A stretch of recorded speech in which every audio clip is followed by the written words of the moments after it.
Una sa lahat, gusto ko paunawa sa iyo na hindi ka nag-iisa sa testing na dinadaanan mo.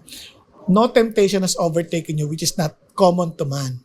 But God is faithful that He will not let you be tempted beyond your strengths. So gusto ko paalala sa iyo na yung pagsubok na dadaanan mo, hindi yan lagpas sa kakayanan mo. Pangako ng Lord yan eh. And the temptation itself will give you a way out in order for you to endure it. Paalala ko sa iyo para hindi ka sumuko. Una-una, binigyan ka ng Diyos ng pagkakataong magtagumpay. Yung testing is an opportunity to victory.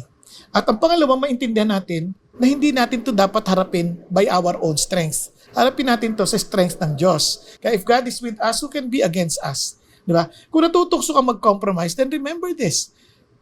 Those who live a godly life will be persecuted. And blessed are those who are being persecuted for righteousness' sake. Bakit? Because great is the reward. No, don't compromise your faith. Be faithful because God is faithful. Diba?